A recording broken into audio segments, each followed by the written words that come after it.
ఆంధ్రప్రదేశ్లో ఎన్నికలపైన సీరియస్గా పరిగణలోకి తీసుకుని తర్వాత చీఫ్ సెక్రటరీని డీజీపీని పిలిపించి కొన్ని ఆదేశాలు జారీ చేయడం జరిగింది. దానికి అనుగుణంగా చీఫ్ సెక్రటరీ గారు డీజీపీ గారు మొత్తానికి ఒక సిట్ ఏర్పాటు చేయడం జరిగింది. ఆంధ్రప్రదేశ్లో జరిగిన అల్లర్లు, తదనంతర పరిణామాలు, ఎలక్షన్ ముందు, ఎలక్షన్ రోజున, ఎలక్షన్ తరువాత 3 రోజుల్లోనూ జరిగినటువంటి పరిణామాలు, 3 సార్లు ఈ 3 దశల్లో జరిగిన పరిణామాలన్నిటిపైన సిట్టు విచారణ ప్రారంభించింది. విచారణ ప్రారంభించి కొంతమందిని కేసులు వీటి గురించి నిర్ధారించింది.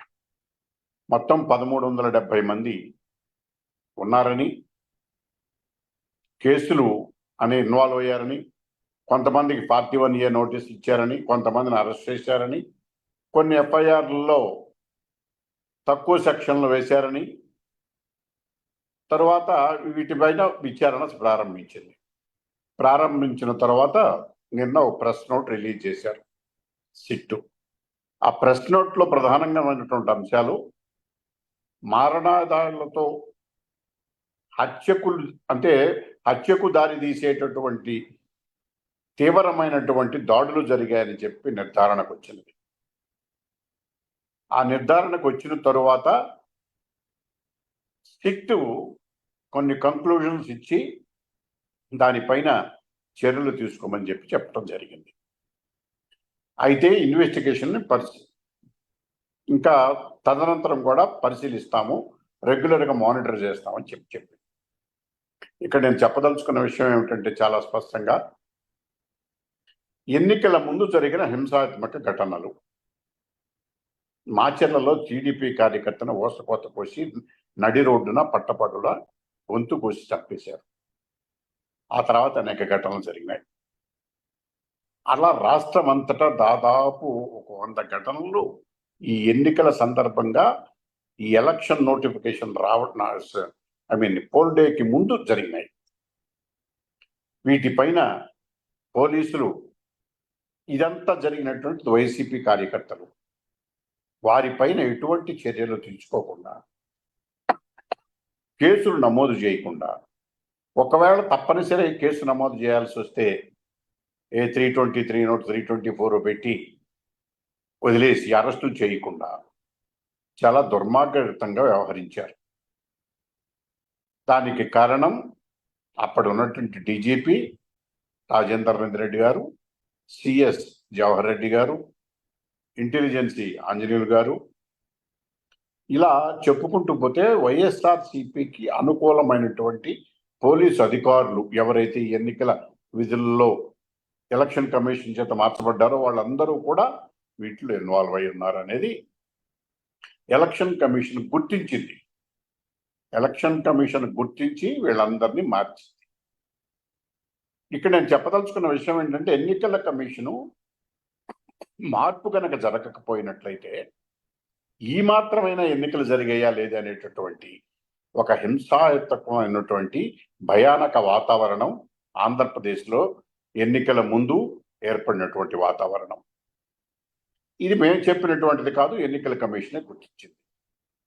అయితే ఇక్కడ గమనించవలసిన అంశం ఏమిటంటే, ఎన్నికల ముందు ఒక ప్రాంతంలో జరిగిన వాతావరణమా, ఈ రకమైనటువంటి పరిస్థితులు ఏర్పడటానికి రాజకీయపరమైన కోణం ఏమైనా ఉన్నదా, కుట్ర కోణం ఏమైనా ఉన్నదా అనేటువంటి అంశాలని పరిశీలించవలసినటువంటి సమయం ఇది. ఎందుకంటే ఇదేదో ఒక 2 గ్రూపుల మధ్య జరిగినటువంటి కొట్లాట్ల కాదు, ఎన్నికల్లో 2 అభ్యర్థుల మధ్య జరిగినటువంటి కొట్లాట్లు మాత్రమే కాదు. ఇది కేవలం ఎన్నికల నేరంగానే పరిగణించి చూడటానికి వీల్లేదు. కారణం ఏమిటంటే,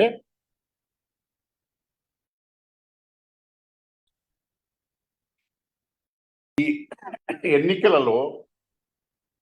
ఎన్నికల ముందు నుంచి మేము ఆరోపించిన విధంగా, ఎలక్షన్ కమిషన్ వారు తదుపరి గుర్తించిన విధంగా ఎన్నికలలో ప్రశాంతంగా జరగటానికి వీలు లేకుండా అనేక మంది పోలీస్ అధికారులు, కొంతమంది పోలీసులు వైఎస్ఆర్సీపీ పార్టీతో లాలూచీ పడి ఉన్నారు. ఆ విధముగానే ఎన్నికలకు ముందుగా ఆఫీసర్లని, వాళ్ళకి కావాల్సిన ఆఫీసర్ని వాళ్ళు నియమించుకుని ఉన్నారు. దాని ఫలితం వీటన్నిటినీ కూడా చీఫ్ సెక్రటరీ గారు మానిటర్ చేశారు. డీజీపీ గారు పథకాలు వేశారు. మిగతా అధికారులు వాళ్ళ కనుసన్నల్లో ఉండే అధికారులతో పకడ్బందీగా వాళ్ళ వ్యూహాన్ని రచించడం కోసం సిద్ధమయ్యారు. ఇక రాను రాను ఎన్నికల ప్రక్రియ కొనసాగుతున్న ముందుకు వస్తున్న కొద్దీ ప్రధానమంత్రి గారి మీటింగ్ చిలకలూరులో జరిగిన తరువాత, పోలీసుల వైఫల్యం కొట్టొచ్చిన తరువాత, ఎన్నికల కమిషన్ దాన్ని కూడా గుర్తించిన తరువాత, వాళ్ళని ట్రాన్స్ఫర్లు చేసిన తరువాత కూడా పోలీసుల్లో ఎటువంటి మార్పు రాకపోగా ఎన్నికల అధికారుల విధుల నిర్వహణ కోసం ట్రాన్స్ఫర్ చేసిన అధికారుల ప్లేసుల్లో కొత్త అధికారులను నియమించమంటే చీఫ్ సెక్రటరీ గారు మళ్ళీ వాళ్ళకు సంబంధించిన అధికారులు మాత్రమే పంపించి చేతులు దులిపేసుకున్నారు. మళ్ళీ వాళ్ళు నియమించబడ్డారు. కొంతమంది మంత్రులు, వారి ముఖ్యమంత్రి గారి సలహాదారులు వాళ్ళు చెబుతున్నది ఏమిటంటే, ఎక్కడైతే పోలీసు అధికారులు మార్చారో అక్కడ గొడవలు అయినాయి అని. అంటే దీన్ని బట్టి అర్థమవుతున్నది ఏంటంటే, మేము అందరు అధికారులు ఉంటే అసలు గొడవలు కూడా బయటికి రాకుండా మేము ఎన్నికలు నిర్వహించేవాళ్ళం. ఈ అధికారులను మార్చినందువల్ల గొడవలు బయటకు వచ్చినాయి, ఇది కూడా మార్చకుండా ఉంటే బాగుండేది అనేటటువంటిది వాళ్ళ ఆలోచన. అది ఒక భాగం. రెండో భాగం, ఎన్నికలలో ముఖ్యమంత్రి గారి సలహాదారులు, మంత్రులు, ముఖ్యమంత్రి గారితో సహా చీఫ్ సెక్రటరీ గారు, ఇంటెలిజెన్స్ డీజీ గారు, అలాగే డీజీపీ గారు వీళ్ళందరూ కలిసి ఒక వ్యూహరచన చేశారు. ఆ వ్యూహరచన ఏమిటంటే, ఎన్నికల దగ్గరికి వచ్చినప్పుడు ప్రధానమంత్రి గారు, కేంద్ర హోంమంత్రి గారు వీళ్ళందరూ కూడా ఎన్నికల ప్రచార కార్యక్రమంలో పాల్గొని, రక్షణ మంత్రి గారు ప్రచార కార్యక్రమాల్లో పాల్గొని రాష్ట్ర ప్రభుత్వం యొక్క అవినీతిని, ఇతర విషయాలని అన్నింటినీ ఎండగట్టారు. ప్రజల నుంచి అనూహ్యమైన స్పందన వచ్చింది. ఈ స్పందన చూసిన తరువాత వాళ్ళందరూ కూడా ఈ ఎన్నికలలో ఇక మనం గెలవలేము కనుక ఏదో ఒక రకమైన పథకం, వ్యూహరచన చెయ్యాలి అనే ఆలోచనకి అధికార పార్టీ యంత్రాంగం అంతా వచ్చింది. అధికార పార్టీ యంత్రాంగం యొక్క ఆలోచనలకు అధికారులు, కొంతమంది పోలీసులు, కొంతమంది అధికారులు సై అన్నారు. దాని ఫలితమే ఎన్నికల ముందు హింసాత్మక ఘటనలు, దాని ఫలితమే పోలింగ్ రోజున జరిగిన హింసాత్మక ఘటనలు, దాని ఫలితమే ఎన్నికల తరువాత కూడా వెంటనే మరుసటి రోజు నుంచి కూడా అనేక ప్రాంతాల్లో జరిగినటువంటి ఘటనలు. దాదాపు ఒక్క మాచర్ల నియోజకవర్గంలోనే 74 మంది తెలుగుదేశం వ్యక్తులను గాయపరచడం జరిగింది. తీవ్రమైన గాయాలు, ఒక్కొక్కరికి 10-12 కుట్లు పడినాయి. ఇదంతా కాకతాళీయంగా జరిగినటువంటిది కాదు. ఒక కుట్ర ప్రకారం, ఒక రాజకీయ పరమైనటువంటి కుట్రలో భాగంగా ఎన్నికలు సజావుగా జరగకుండా, ప్రశాంతమైన వాతావరణంలో ఓట్లు ఎక్సర్సైజ్ చేయడానికి పౌరులకు అవకాశం లేకుండా, ఫ్రీ అండ్ ఫెయిర్ ఎలక్షన్ జరగకుండా ఒక గందరగోళాన్ని సృష్టించి, ఆ గందరగోళంలో దొడ్డిదారిన మేము అధికారంలోకి రావాలని చెప్పి వైఎస్ఆర్సీపీ పార్టీ ప్రయత్నించటం, దానికి కొంతమంది పోలీసులు, కొంతమంది అధికారులు సహకరించటం వల్ల ఒక ప్లాన్ చేసుకోవటం జరిగింది.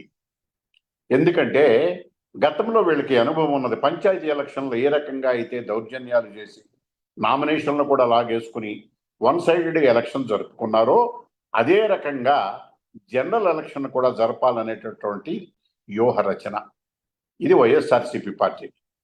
దీనిలో రాజకీయపరమైనటువంటి వ్యక్తులు, మంత్రులు కానీ, ముఖ్యమంత్రి కానీ, సలహాదారులు కానీ ఇన్వాల్వ్ అయి ఉన్నారు. దాన్ని ఆచరణలో పెట్టడానికి వాళ్ళకి అనుంగమైన శిష్యులైనటువంటి, వాళ్ళకి తో మెదులుతున్నటువంటి చీఫ్ సెక్రటరీ కానీ, డీజీపీ కానీ, ఇతర కొంతమంది అధికారులు కానీ వీళ్ళందరూ కూడా ఉన్నారు. వీళ్ళందరూ కలిసి పకడ్బందమైన వ్యూహాన్ని రచించారు. ఆ దాని ఫలితమే గొడవలు జరిగినాయి. ఇది కొంతవరకు ఎన్నికల కమిషను కొంతమంది అధికారులను ట్రాన్స్ఫర్ చేయటం ద్వారా అది ఆ వ్యూహాన్ని పూర్తిగా అమలు జరపలేకపోయారు. అది గనక అమలు జరిగి ఉంటే ఈ ఎన్నికలు ప్రశాంతంగా జరిగి ఉండేవి కాదు. ఈ మేరకైనా జరగనిచ్చేవారు కాదు. ఇక ఎప్పుడైతే ఎన్నికలు ప్రశాంతంగా ఎన్నికలు జరుగుతూ ప్రజలు వాళ్ళ ఓటు హక్కు వినియోగించుకుంటున్నారో దాన్ని పసిగట్టినటువంటి వైఎస్ఆర్సీపీ నాయకులు కొంతమంది అధికారుల సహకారంతో ఎన్నికల జరుగుతున్న వాతావరణాన్ని కూడా చిన్నాభిన్నం చేసి ఒక ఫ్రస్ట్రేషన్లో దాడులు చేయడానికి పూనుకున్నారు. దాడులు చేయడానికి పూనుకున్నప్పుడు ఎన్నికల రోజున అంటే పోలింగ్ రోజున కూడా ప్రయత్నాలు జరిగినాయి, దాడులు జరిగినాయి.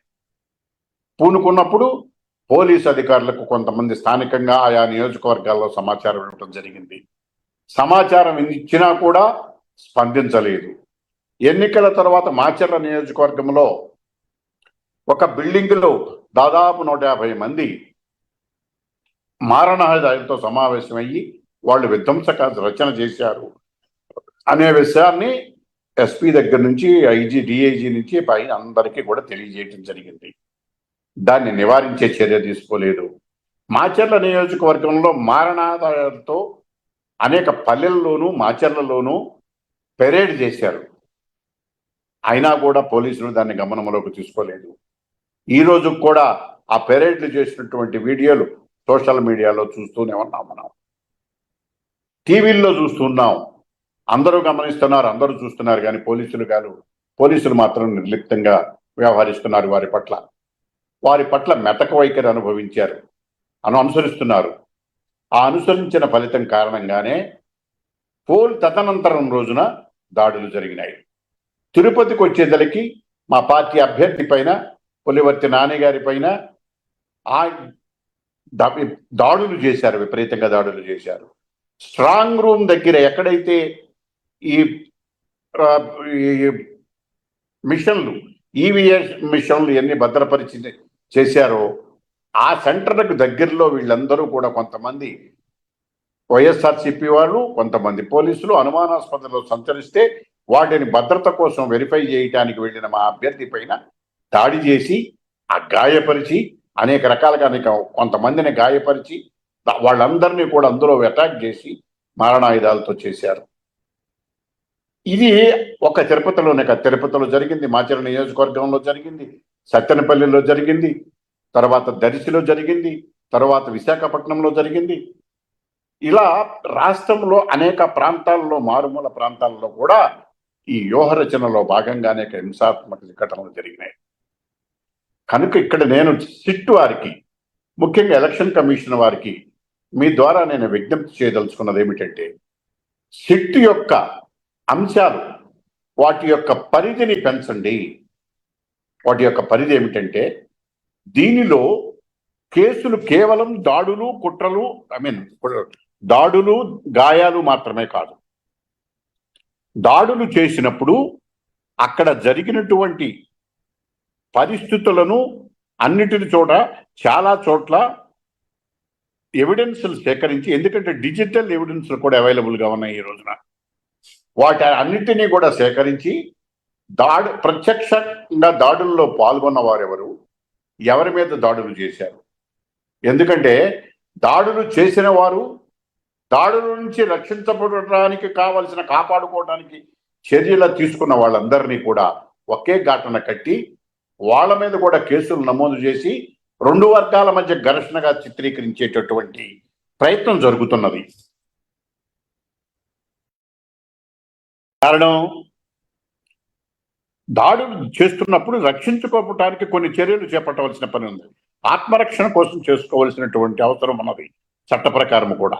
అలాంటి చేసిన వారిని వీళ్ళని కూడా ఒకే ఘటన కట్టేసి ఇద్దరిని కూడా ముద్దాయిలుగా చూపించేసి ఇద్దరు 2 గ్రూపుల మధ్య ఘర్షణలో జరిగిందనేటటువంటి వాతావరణాన్ని కల్పించడానికి కొంతమంది అధికారులు, పోలీసు అధికారులు ప్రయత్నం చేస్తున్నట్టుగా ఈ వాతావరణం కనపడుతూ ఉన్నది. ఎందుకంటే సిట్ కూడా పూర్తి సమాచారం లేదు. దాదాపు 1130 మంది, 1370 మంది పాల్గొన్న తర్వాత వాళ్ళలో సాక్షులు ఉన్నారు, కొన్ని వేల మంది సాక్షులు ఉన్నారు. వాళ్ళందరినీ విచారించవలసి ఉన్నది. డిజిటల్ ఎవిడెన్స్ ఉంది, విచారించవలసి ఉన్నది. వీటికి మించినటువంటిది చేయవలసిన పని ఏమిటంటే అసలు ఈ దాడులు జరగడానికి కారకులు ఎవరు అనే విషయాన్ని సిట్ చాలా స్పష్టంగా విచారించవలసినటువంటి అవసరం ఉన్నది.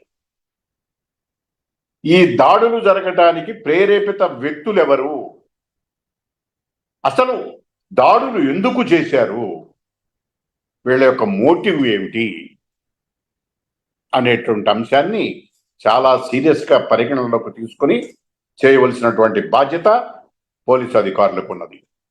ఒకవేళ ఈ సిట్ అధికారుల పై అధికారులు కూడా దీంట్లో ఇన్వాల్వ్ అయి ఉంటే ఆ పరిస్థితి సిట్ లో ఉన్నటువంటి అధికారులు చేయలేకపోతే థర్డ్ పార్టీ ఇన్వెస్టిగేషన్ అవసరమైతే సెంట్రల్ ఇన్వెస్టిగేషన్ టీములను దించి ఇన్వెస్టిగేట్ చేయాల్సిన బాధ్యత ఉన్నది. ఎందుకంటే ఏదో కింద లెవెల్లో అక్కడ పోలీసులో ఇక్కడ ఎవడో ఒకళ్ళు రాళ్ళు వేసో రాయి పెట్టి కొట్టానో రాడ్డు పెట్టి కొట్టానో జరిగిన ఘటనలు కాదు. రాజకీయపరమైన కుట్ర కోణము ఉన్నది. దీనికి అనేక మంది ఉన్నతాధికారులు కూడా కొంతమంది సహకారం అందించారు. ఈ వ్యూహ రచనలో వాళ్ళు కూడా భాగస్వాములయ్యారు. పోలీసులు ట్రాన్స్ఫర్ చేసిన అధికారులు కూడా మాకున్న సమాచారం ప్రకారం అది కొన్ని ఆఫీసుల్లోనూ కొంతమంది సీఎంఓల్లోనూ కూడా ఉండి వీటిని మానిటర్ చేసినట్టుగా ఉన్నది. ఈ విషయాలు బయటపడాలి అంటే ఉన్నతాధికారులు ఎవరైతే ట్రాన్స్ఫర్ చేయబడ్డారో, ఎవరైతే దీనిలో ఇన్వాల్వ్ అయి ఉన్నారో వీళ్ళ అందరినీ కూడా మొబైల్ ఫోన్స్ అన్నింటినీ కూడా ట్రాక్ చేయాలి. ఎన్నికల రోజున జరిగినటువంటి ఘటనలకు ముందు వీళ్ళు ఎవరెవరు ఉన్నారో మొత్తం కాల్ రికార్డులన్నీ వెరిఫై చేయాలా, లొకేషన్స్ ట్రాక్ చేయాలి.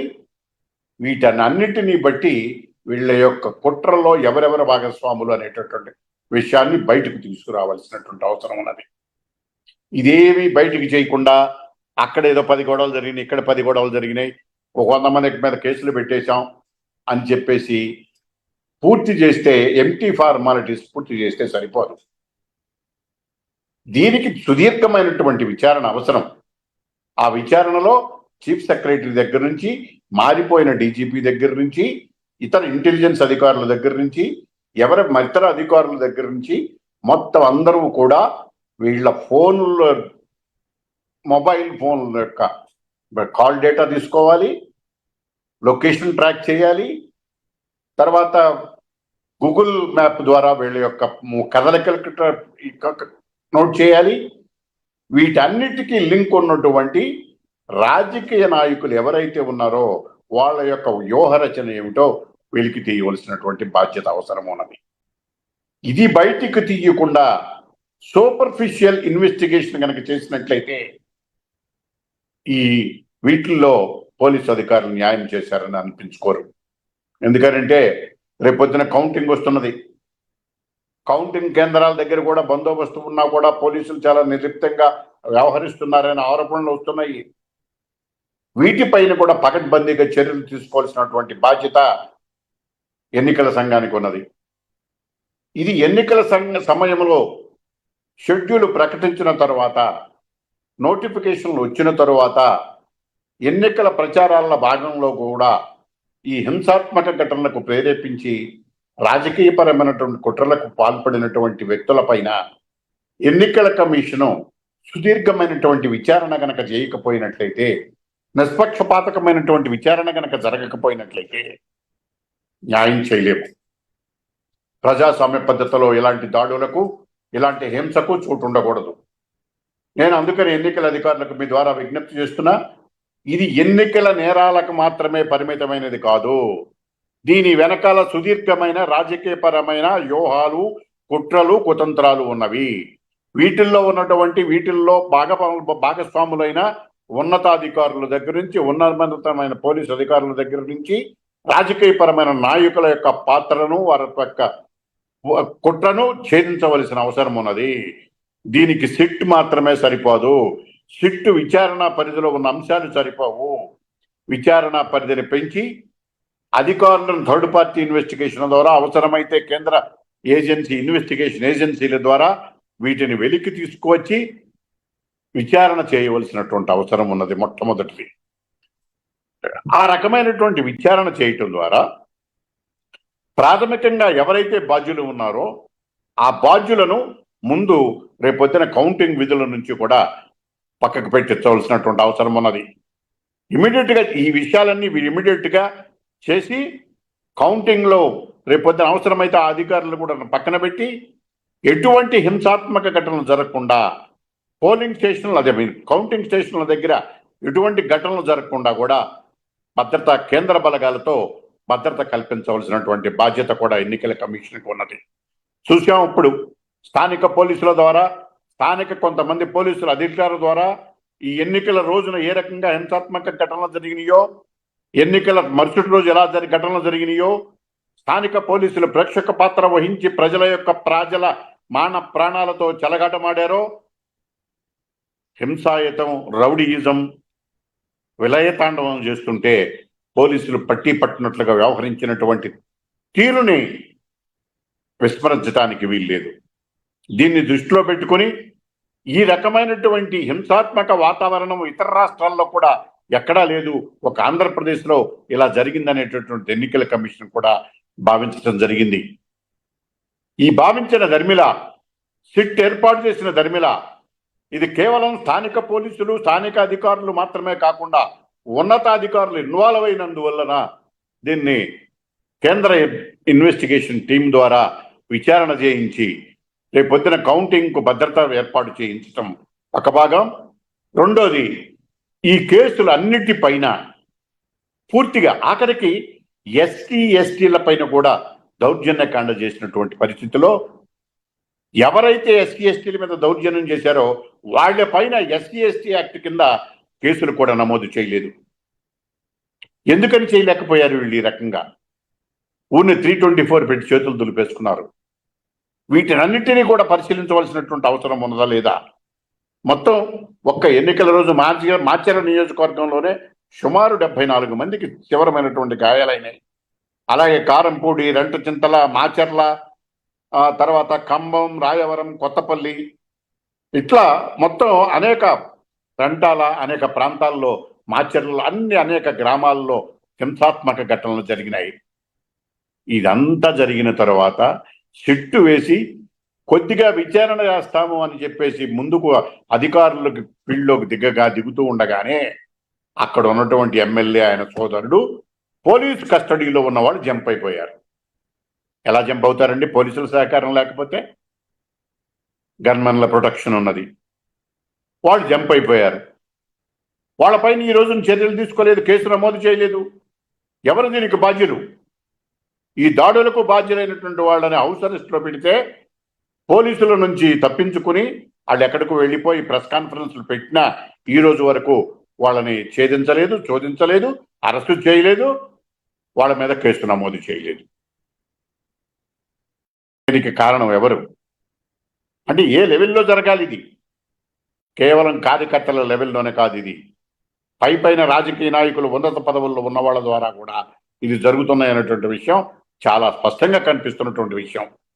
ఈ స్పష్టమైన విషయాన్ని, ఈ క్లారిటీ ఉన్నటువంటి విషయాన్ని ఎన్నికల కమిషన్ సీరియస్గా పరిధిలోకి తీసుకుని కుట్ర కోణాన్ని, రాజకీయపరమైనటువంటి వ్యూహరచన, విధ్వంసక రచనని, దీనికి బాధ్యులైనటువంటి రాజకీయ నాయకులను, బాధ్యులైనటువంటి అధికారులను, బాధ్యులైనటువంటి పోలీసులను అందరినీ కూడా బయటికి లాగి ఈ కేసుల్లో ఇన్వాల్వ్ చేయవలసిన అవసరం ఉంది కనుక అదే దృష్టితో ఎన్నికల కమిషను దీని మీద దృష్టి మరల్చి చేయాలని నేను మీ ద్వారా ఎన్నికల కమిషన్కి విజ్ఞప్తి చేస్తున్నా.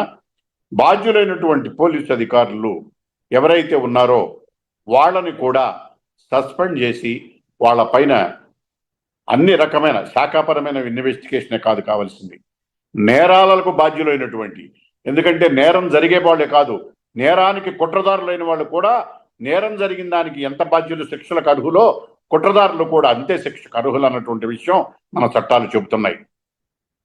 కనుక రాజ్యాంగాన్ని గౌరవించాలి.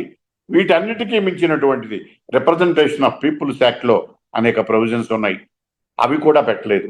ఇదేదో స్థానికంగా వాళ్ళిద్దరి మధ్యన ఉన్న కుటుంబ గొడవల వల్ల జరిగిందన్నటువంటిదో, లేదా ఫ్యాక్షన్లో జరిగిన గొడవలుగానో చిత్రీకరించి వదిలేయటం అనేటటువంటిది సరైంది కాదు. ఇలాంటి వాతావరణం జరగడానికి కారణం ఈ ఎన్నికల షెడ్యూల్ చేసిన కాడి నుంచి పోలింగ్ తేదీ వరకు అనేక ఘటనలు జరిగినాయి. వాటిని మనం నిర్లిప్తంగా వదిలేయటం, ఎన్నికల రోజున హింస జరిగినది, దాన్ని కూడా సున్నితమైనటువంటి సమస్యాత్మక ప్రాంతాలలో కూడా ఈ ఘటనలు జరగటం ఎవరి వైఫల్యం? కేంద్ర బలగాలను నించామని చెబుతున్నప్పటికీ కూడా ఈ ఘటనలు జరిగినటువంటి ఆ సెన్సిటివ్ ప్లేసెస్ లో ఘటనలు బహిరంగ జరిగినాయి అంటే, జరిగిన ఘటనలకు ముందే సమాచారం ఇచ్చిన అధికారులు నివారించలేకపోయారంటే ఎవరి బాధ్యతను ఎంతవరకు మనం నిర్ధారించవలసిందో మనం ఆలోచించవలసిన విషయం ఉన్నది. కనుక దీన్ని చాలా సీరియస్గా తీసుకుని అన్ని యాంగిల్స్లను ఆలోచించి బాధ్యులైపోయినటువంటి వారిపైన చర్యలు తీసుకుని, చర్యలే కాదు క్రిమినల్ కేసులు నమోదు చేసి వాళ్ళందరిపైన కూడా విచారణ జరపవలసిందిగా, దీనికి నిష్పక్షపాతమైన విచారణ జరపాలి అంటే ఇక్కడ ఉన్నటువంటి సిట్లో అధికారులు మాత్రమే, వీళ్ళ అధికారం మాత్రమే చాలదు. వీళ్ళ పని వీళ్ళు చేసినప్పటికీ వీళ్లకు మించినటువంటి కేంద్ర ప్రభుత్వ అధికారులను, ఇన్వెస్టిగేటింగ్ ఏజెన్సీ అధికారులను కూడా నియమించి ఆ కోణంలో కూడా ఈ కుట్రదారులను కూడా బయటికి తీసుకొచ్చి చేయవలసినటువంటి బాధ్యత ఉందని విజ్ఞప్తి చేస్తూ సెలవు తీసుకుంటున్నారు. నమస్కారం.